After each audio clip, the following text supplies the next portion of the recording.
So you're thinking about a move to Seattle and you want to know which neighborhood is going to be the best fit for you. Well, in today's video, we're going to explore the 5 top neighborhoods in Seattle. That's right, we're going to go over the top pro and con of each area, talk about how close it is to downtown Seattle, give you a good overview of each of these locations to help you determine what is going to be the best fit for you. And we are going to get after it right now.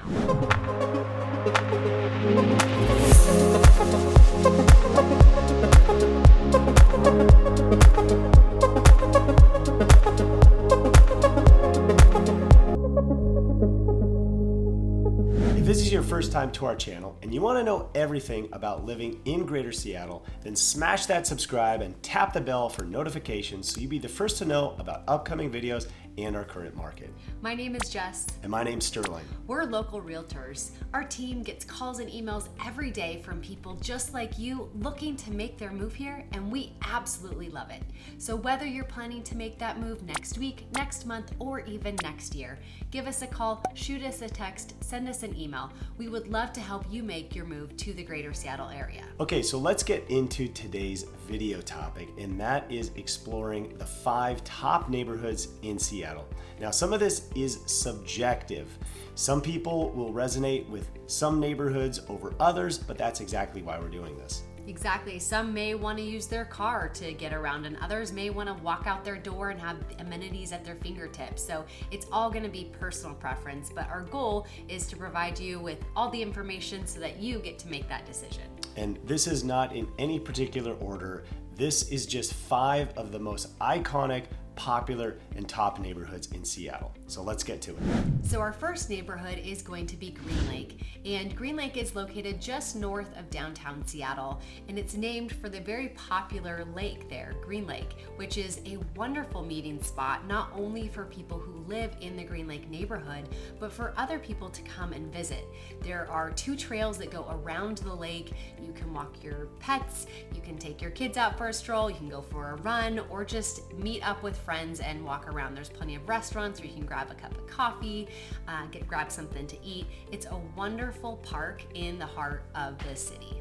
Not only is Green Lake beautiful, but I think one of the top pros for Green Lake is its location. So it's located with easy access to I-5 to get down to Seattle, as well as Highway 99, which can also get you to downtown Seattle. So very convenient to live there and get around the Greater Seattle area. Yeah, clearly there are a lot of pluses and benefits of living in Green Lake.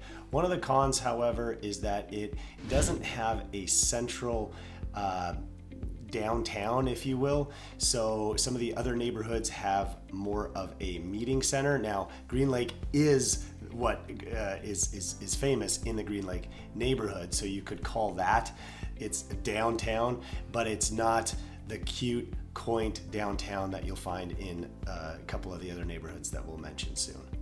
And with that, we'll go ahead and jump in the car and take a look around. So Green Lake is A-rated in their schools.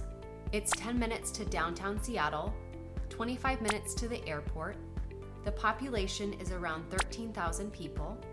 The median home value is around $934,000. Median income is around $184,000. And 68% of residents own their own home.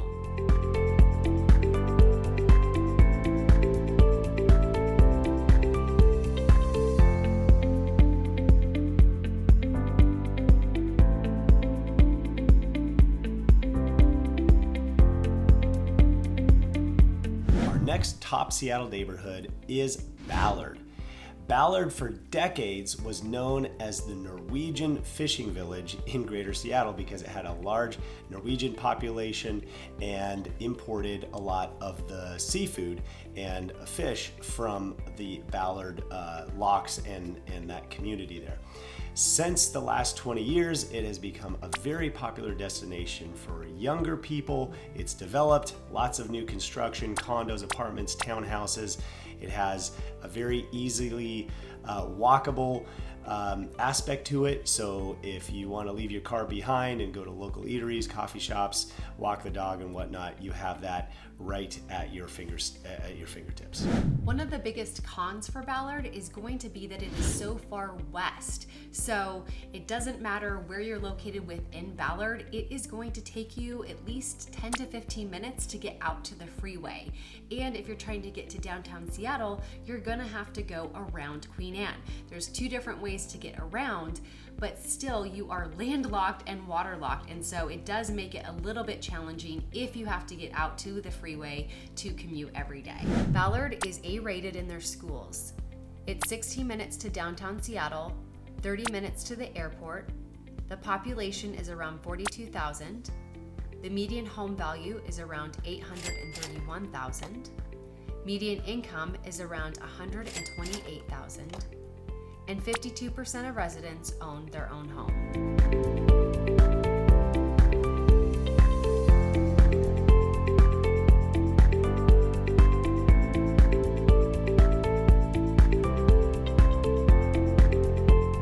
Next up, we have Magnolia. And Magnolia is an adorable little community that is very far west. It's just barely north of downtown Seattle, and it's surrounded by water. So you get beautiful views on all three sides of Magnolia, and it has such a community feel. It has a really cute downtown center. They close down for Halloween. They do a lot of fun community events. So it really has that great sense of community if you're looking for that in a neighborhood where you live. Yeah, if you're looking for a safe, quiet area close to Seattle, this would probably be the top pick out of all 5 neighborhoods. Now, with that comes the con of also being west like Ballard. So to get out of Magnolia, it takes 10 minutes or so in good traffic. So just keep that in mind, because the commuting in all of Seattle is always tough, and Magnolia is no exception. And with that, let's jump in the car and take a look around. Magnolia is A-rated in their public schools. It's 15 minutes to downtown Seattle, 26 minutes to the airport. The population is around 23,000 people. The median home value is around $935,000. The median income is around $149,000, and 61% of residents own their own home.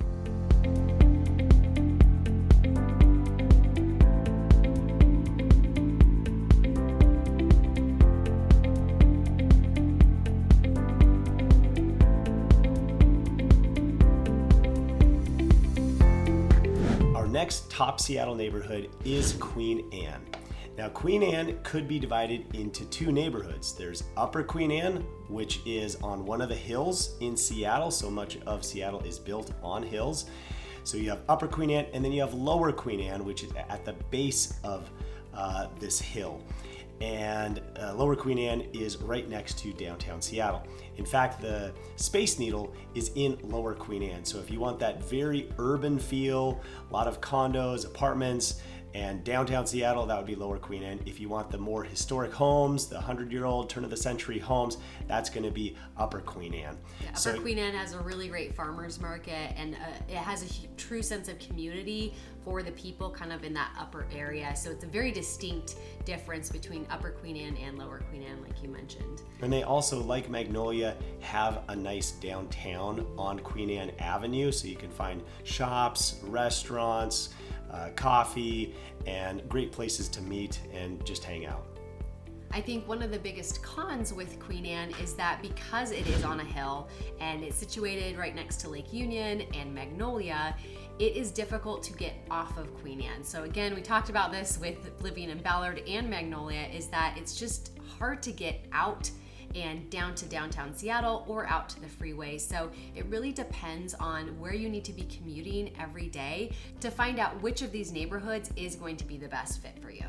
And with that, let's take a look around Queen Anne. So Queen Anne is A-rated in their public schools. It's 12 minutes to downtown Seattle, 22 minutes to the airport. The population is around 39,000 people.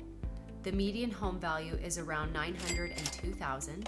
The median income is around $108,000, and 38% of residents own their own home.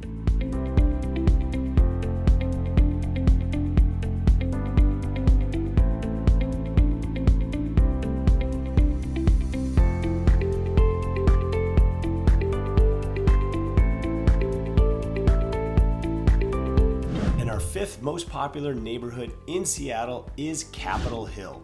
Capitol Hill can be summed up by two things. Number one, it's the most densely populated neighborhood in Seattle, so you have a lot of people in this area. And second, it's the most diverse in Seattle.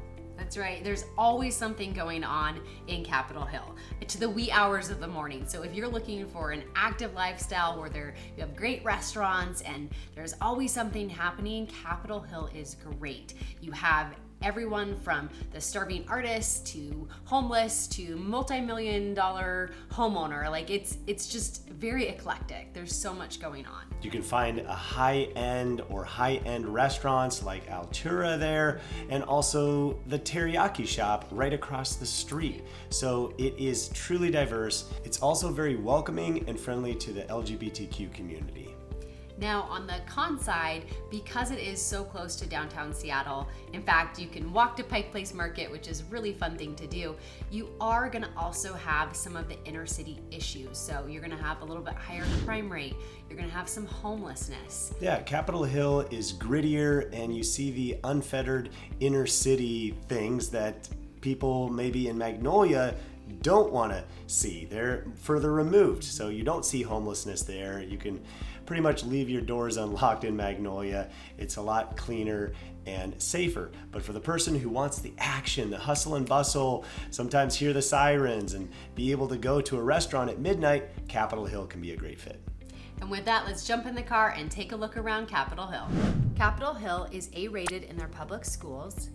It's 10 minutes to downtown Seattle, 22 minutes to the airport. The population is around 32,000 people. The median home value is around $1,015,000. The median income is around $123,000. And 39% of residents own their own home.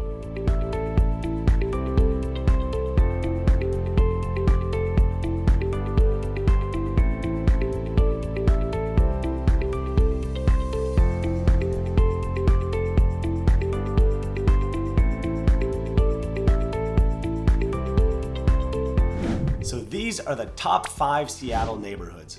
Which did you like the most? And if you're from Seattle, what do you like and dislike where you live? Please leave a comment below. Also, do note that we just glossed the surface for each of these neighborhoods, and we have much deeper dives and detailed videos, so please check those out. And whether you're looking to make the move next week, next month, or next year, give us a call, reach out. We'd love to help you find your perfect Seattle neighborhood. And until next time, we hope to see you around town.